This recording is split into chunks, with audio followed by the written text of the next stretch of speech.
Paulo Pires do Val é a cara do Plano Nacional das Artes, um projeto que pretende mostrar o papel fundamental das artes na construção de uma cidadania que se pretende ativa. Apresentado oficialmente em junho de 2019, o plano vive de uma ligação entre os Ministérios da Cultura e da Educação. Na apresentação deste plano, Paulo Pires do Val afirmou que as artes podem indisciplinar a escola, cortar fronteiras entre disciplinas, porque assim é o mundo, complexo e interdisciplinar. É uma revolução, portanto, com várias camadas e, na base, a clara convicção de que não há vida sem cultura. Paulo Pires do Val, bem-vindo ao Filhos da Nação.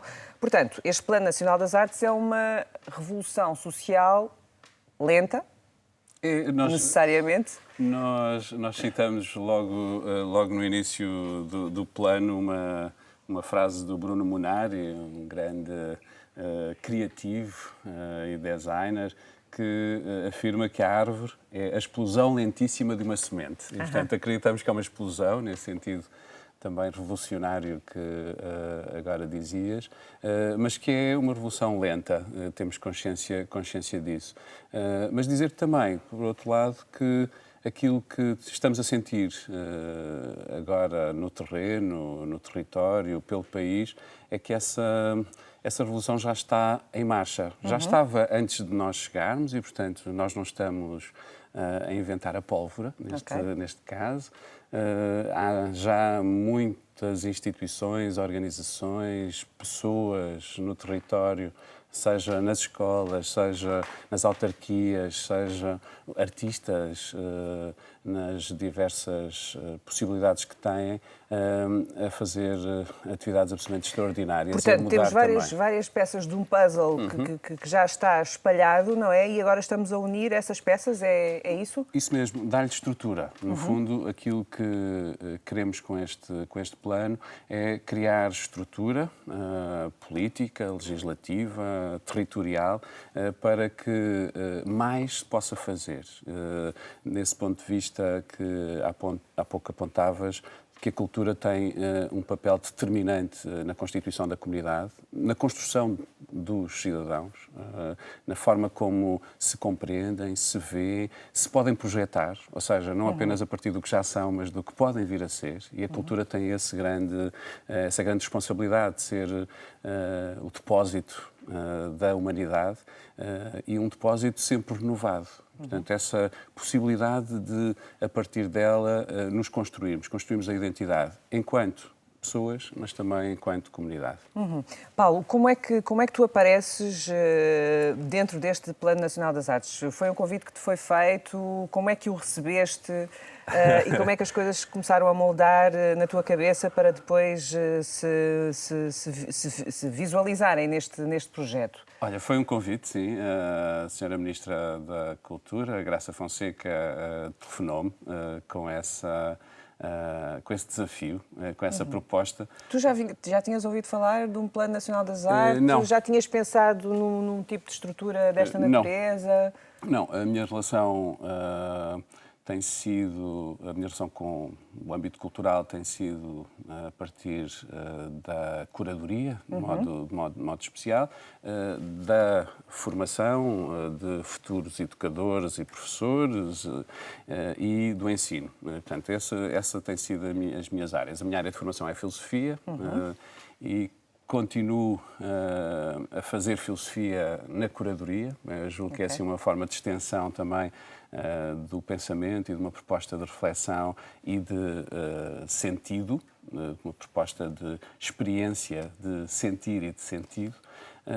E é por aí que a minha relação às artes e à cultura se faz e se fez. Este desafio é novo para mim e surgiu numa altura em que eu próprio estava a refletir sobre o que fazer no futuro. Ou seja, então veio na hora certa. altura certa. E disse isso à Sra. Ministra logo quando me telefonou, porque estava a dar muitas aulas, a fazer muitas exposições e a curadoria estava a ganhar cada vez mais importância na minha vida, pessoal e profissional. E sentia-me assim um pouco fragmentado, coisa que não gosto de sentir. Ainda que essa experiência da lecionação e a experiência da curadoria ou da escrita se ligue, esteja ligada, havia assim um cansaço. E o convite vem numa altura perfeita. Precisavas de um novo desafio. Precisava de um novo desafio e surge num momento de transição de semestres e, portanto, estava no final de um primeiro semestre e pude avisar com todo o cuidado as universidades que não iria dar aulas no segundo semestre. Qual foi, o que é que definiste como primeiro passo para este Plano Nacional das Artes? Era preciso constituir uma equipa, imagino, não é? Como é que essa equipa se escolhe? Uma vez que estamos a falar de um tema que, à partida, pode parecer muito teórico, muito filosófico até, não é? Como é que se põe em prática um Plano Nacional das Artes?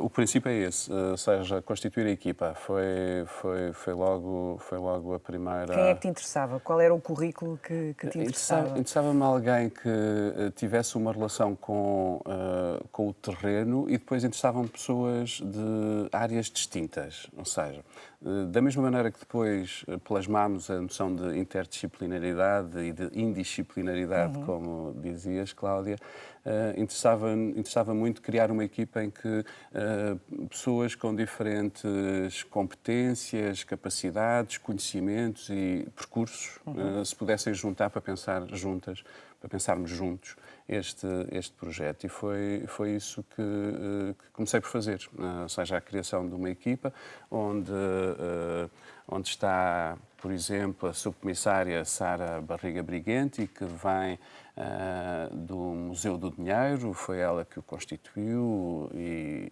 dirigia quando fui convidar, mas que tem por trás, por exemplo, uma longa experiência nos serviços educativos e uma reflexão profunda e deu muita formação pelo país e, portanto, para além também de ter tido experiência não só em museus, mas também em teatros, e, portanto, essa experiência longa que a Sara tem e a reflexão que ela fez interessava-me muitíssimo.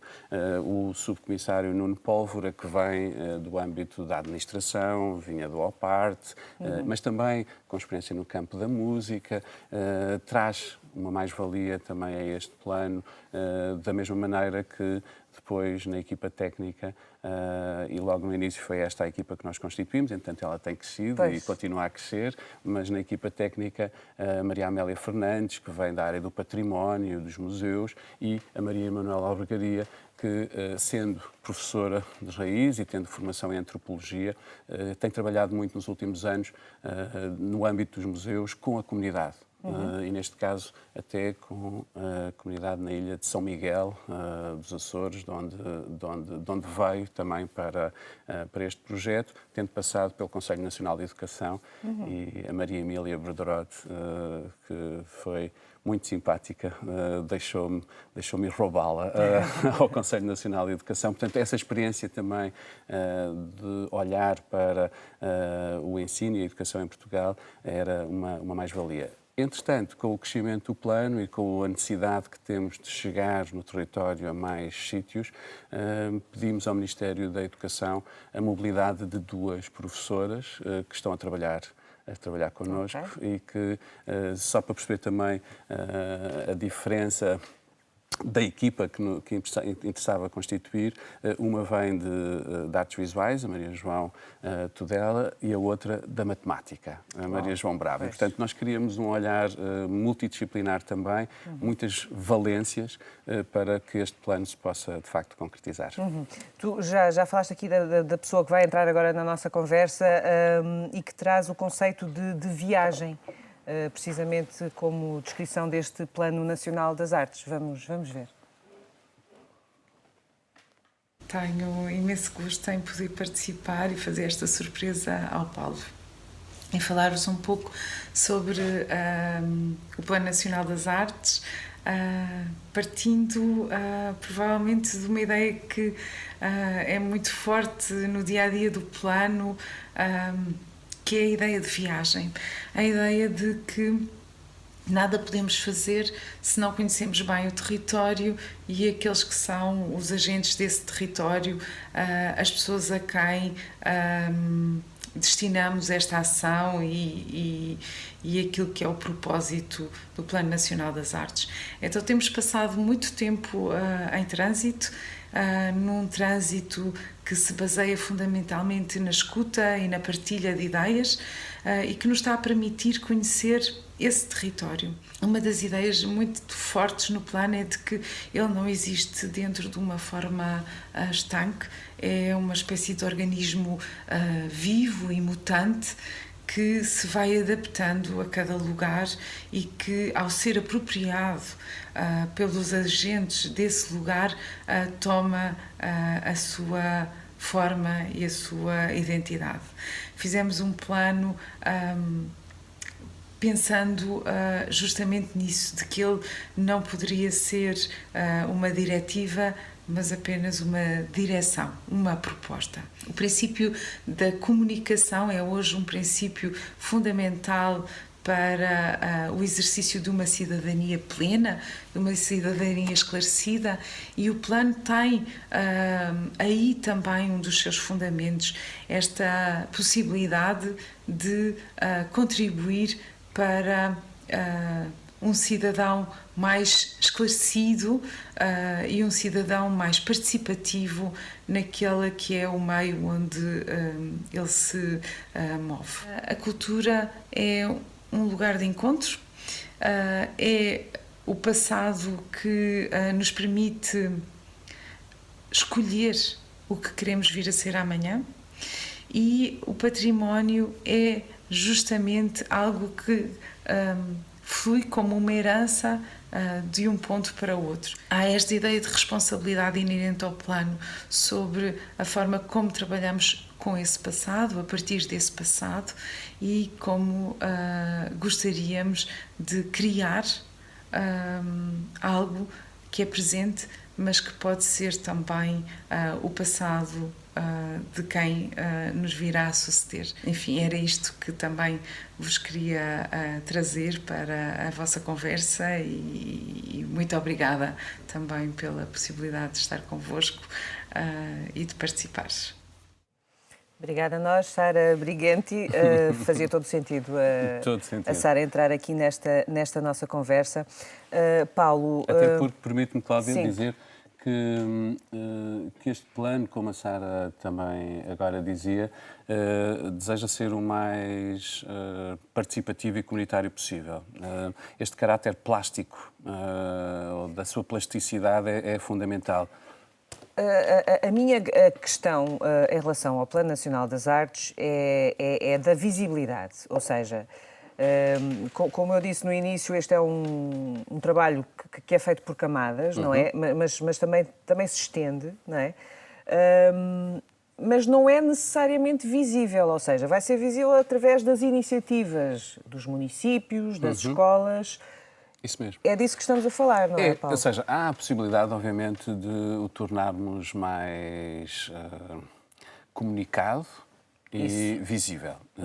Isso sim, e haverá momentos para isso. Nomeadamente com a organização de conferências. Com a organização de conferências, com a criação de uma bienal, festival, em redor dos temas do plano, com projetos de programas televisivos, com a criação de um site, uma plataforma onde essa comunicação também seja mais facilitada. Ou seja, há esse lugar da visibilidade. Mas há todo um trabalho que é um trabalho... Mas essa não é a prioridade agora, neste momento do plano, não é? Eu acho que nós precisamos de criar estrutura antes de fazer foguetório, não é? Ou seja, o foguetório é fácil.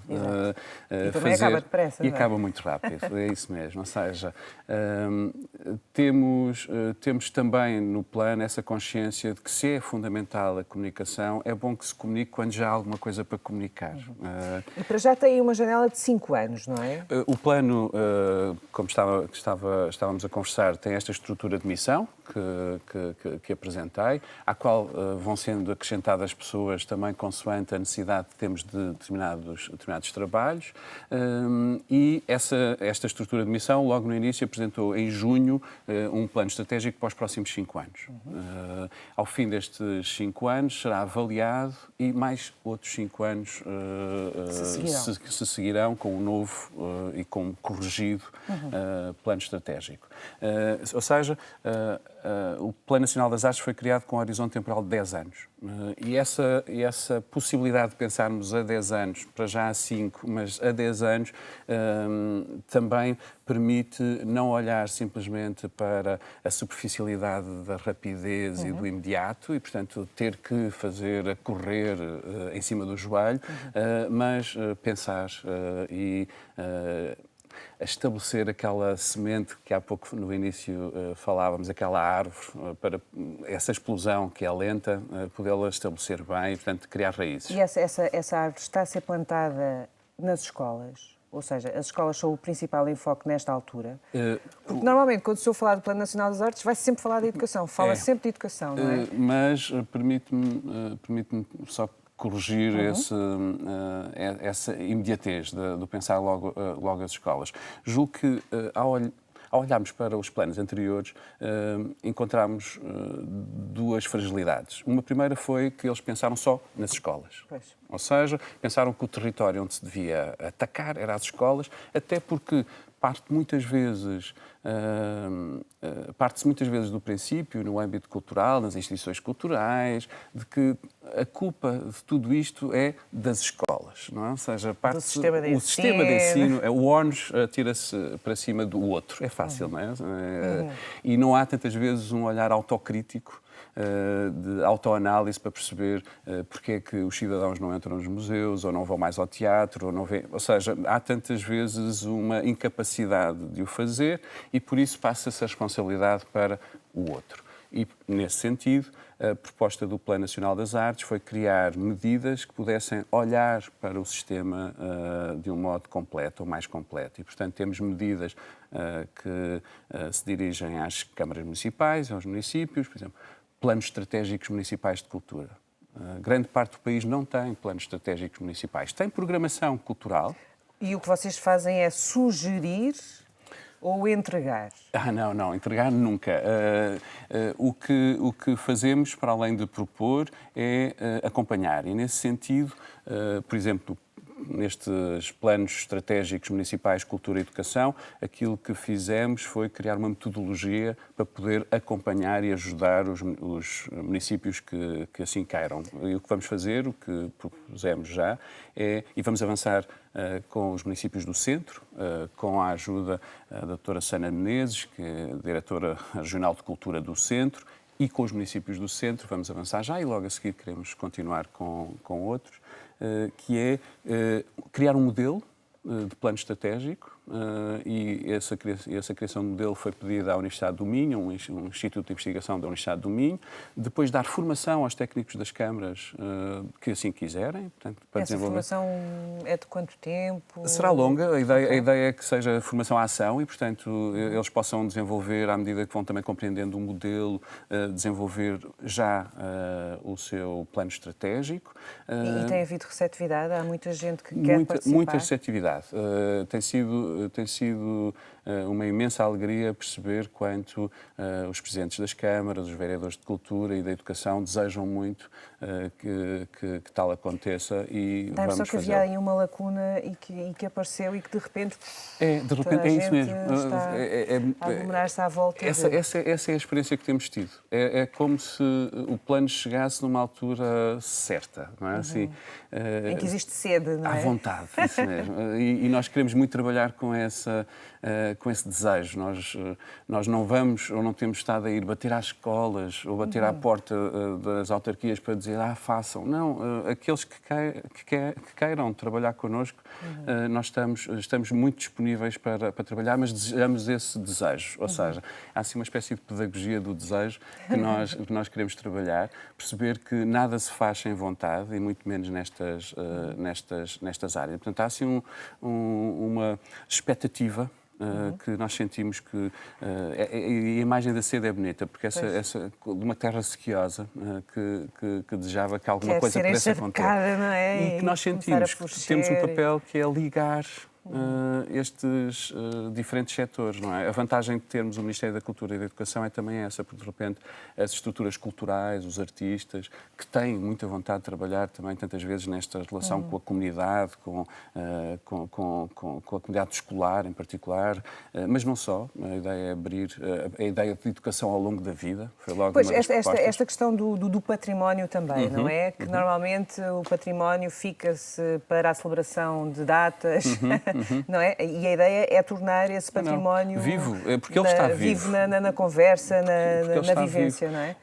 E nesse propósito de percebermos como aquilo que somos depende dessa herança que recebemos também. E a relação com o património possibilita não apenas a ideia de ficarmos fechados num passado identitário qualquer, nacionalista e saudosista, longe disso, mas partir daí também para pensar o novo, para pensar o que pode ser. E o património não só também do ponto de vista do edificado, mas da tradição oral, das tradições que se perdem. Ainda há dias, em Castro Daire, estabelecemos um protocolo entre a escola e o município para que o projeto cultural de escola, que é uma das propostas que fazemos para as escolas, nesse município seja também o da valorização desse património cultural que tantas vezes não é devidamente valorizado. Um conhecimento daqueles alunos, daqueles cidadãos, do que é que existe no seu território, também para o poderem não apenas conhecer, mas usar, usufruir e transformar. Porque não podemos negar uma herança, mesmo que a queiramos negar, se não a recebermos, não é? Ou seja, se não nos for passada. Não sabemos que existe. Não sabemos que existe e, portanto, não podemos lutar sequer contra ela. E essa passagem de uma herança, não é? E de uma consciência, e há pouco a Sara apontava para isso, que é de que nós fazemos parte de uma tarefa infinita, que recebemos, nos é transmitida, que trabalhamos, e que passamos a outros para continuar depois de nós. E, portanto, ter consciência disso é também sentirmos pertença de... Só essa imagem parece uma imagem de filigrana, não é? E que demora algum tempo a consolidar. Sim. Eu acho que até pode ser mais rápido do que julgamos se tomarmos todos consciência de uma mudança, uma revolução, como dizias, e que para nós é determinante, que é a de que não estamos cá para levar cultura a lado nenhum. Aquilo que nós precisamos é de dar a todos a consciência que já existe cultura em todo o lado. Okay. E nesse sentido, passar de uma democratização cultural, em que há uns quantos iluminados que sabem o que é que todos os outros devem aceder, passarmos deste modelo paternalista para um outro modelo que é de olhar em redor e perceber o que é que aqui há de cultural que vale a pena e é preciso valorizar, dar a conhecer, aprofundar, trabalhar. E essa mudança perspectiva, no fundo é uma mudança de olhar, são sempre as mais difíceis, não é? Essa transformação da mundividência, a mundividência é a cultura, mas essa transformação da mundividência que valoriza aquilo que existe no território, julgo que será o mais interessante que este plano também pode fazer.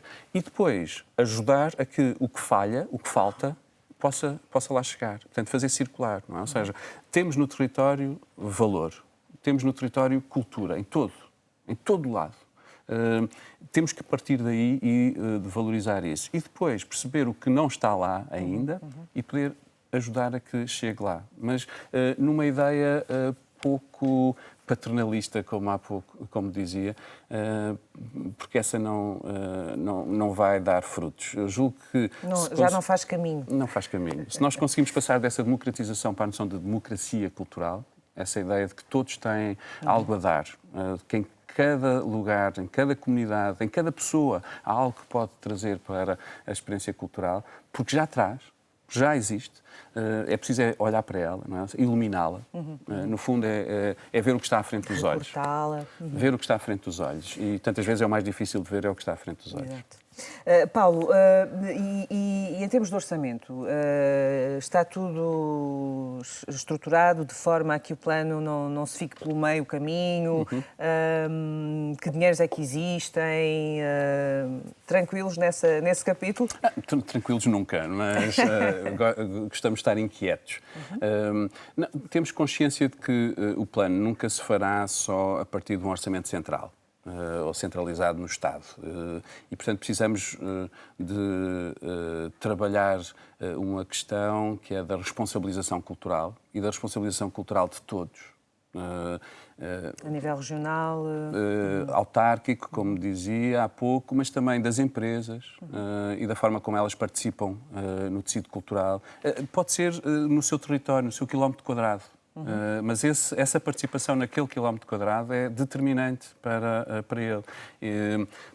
Também as fundações, as instituições culturais, os indivíduos, ou seja, precisamos de que todos responsabilizem pelo horizonte cultural.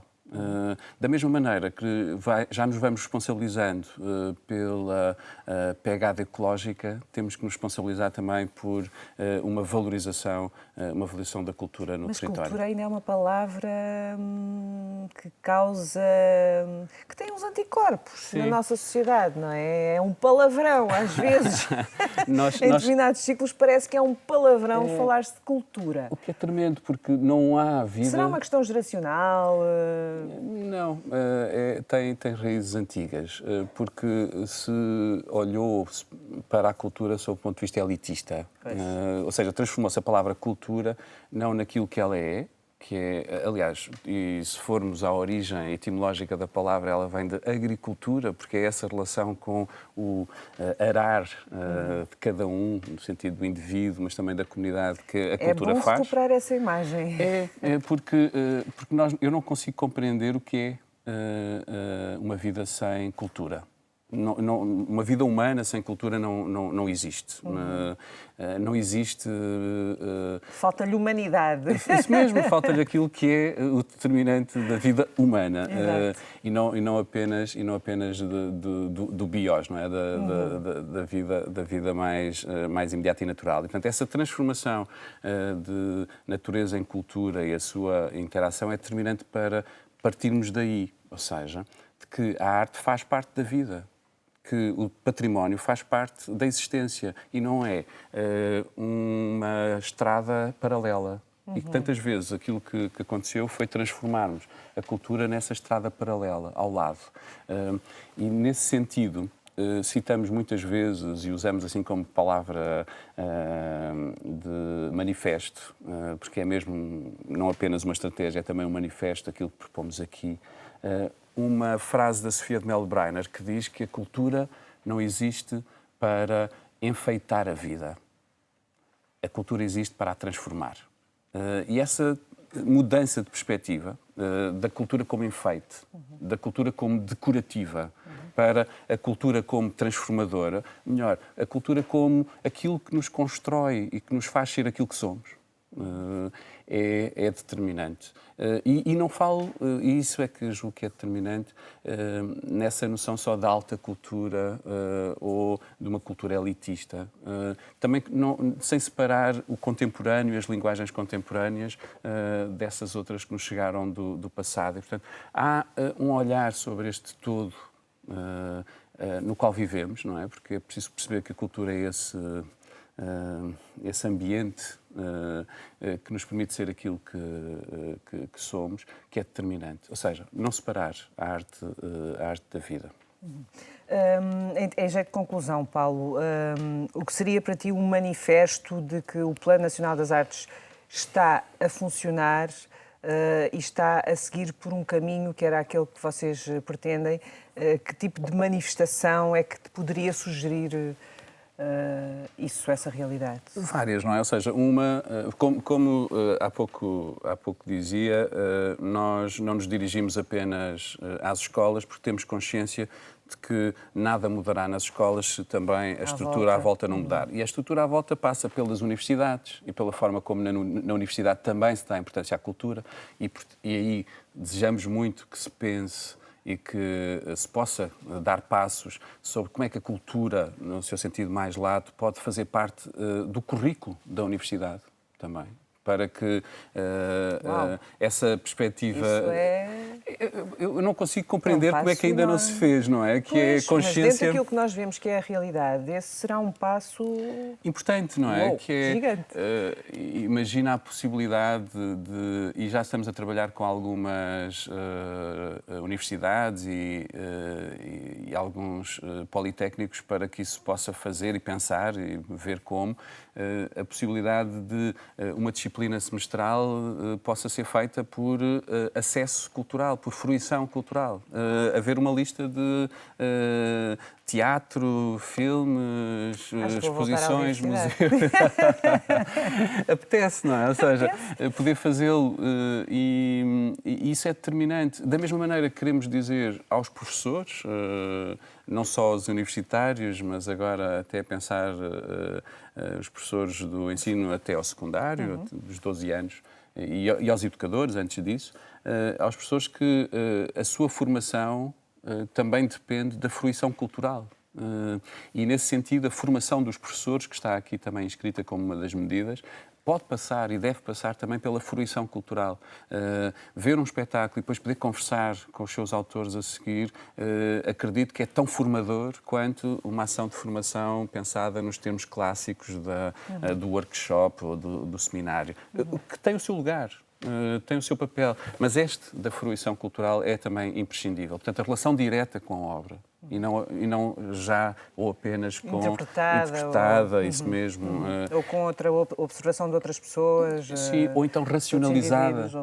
Ou seja, sim. A ideia de que a tua relação com a obra de arte, qualquer que ela seja, e as artes aqui no plural, não depende apenas da sua racionalização ou do que tu entendes por, e muitas vezes as ações de formação passam por isso, mas também pela experiência, a experiência física, não é? Ou seja, a experiência do corpo. Por esse impacto direto. O impacto emocional, afetivo, as interrogações e as dúvidas que deixa, ou tirar o tapete debaixo dos pés, não é? Portanto, essa experiência total da obra poderá ser profundamente formadora. Mas dizer também que o plano passará também, e há pouco perguntavas quando é que nós teremos noção de que o plano está a dar frutos. Devo dizer que já está a dar frutos e posso voltar aí, mas teremos a absoluta consciência de que o que estamos a fazer está bem feito quando não apenas as universidades mudarem a perspectiva que têm sobre a cultura, quando as autarquias colocarem no centro das suas preocupações a cultura de modo estratégico, e pensarem a cultura em relação com a educação, ou seja, em articulação. Quando as próprias instituições culturais, sejam teatros, sejam museus, centros de exposições, pensem a relação com a comunidade, a relação com a educação como central e não apenas assim como qualquer coisa que vem no fim. Faz uma exposição e depois é preciso um serviço educativo para fazer umas coisas. Não, pensar... Como um enfeite. Pensar de modo articulado todos estes setores e outros, como as empresas. Qual é que é o modo de participação no tecido cultural das empresas, de que modo é que o estão a fazer, ou se não o estão a fazer, porquê? Tentar estudar isso, perceber isso, mudar a legislação, se assim for preciso, para que seja mais efetivo o nosso trabalho. E depois nas escolas, em que a cultura não seja vista como, lá está o tal aspecto decorativo, mas central e de modo transdisciplinar, ou seja, para todas. E essa é outra mudança em relação a projetos anteriores. O que nós pensámos, a olhar para projetos anteriores, foi que eles entravam a partir das disciplinas artísticas nas escolas. Ou seja, a presença da cultura era a partir da disciplina artística. Exato. Música, artes visuais.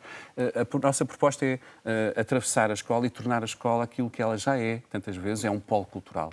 O que significa que o professor de matemática, o professor de física, o professor de filosofia e os professores das áreas artísticas podem trabalhar em conjunto a partir de uma mesma atividade cultural, de uma peça de teatro, de um filme, de uma exposição, porque as artes, a cultura, o património servem todos estes sentidos. Paulo, muito obrigada. Ficámos com uma imagem muito mais clara daquilo que é o Plano Nacional das Artes, com esta conversa com o Paulo Pires Duval. Já sabe que pode rever esta conversa em rtpplay.pt. Fiquem bem.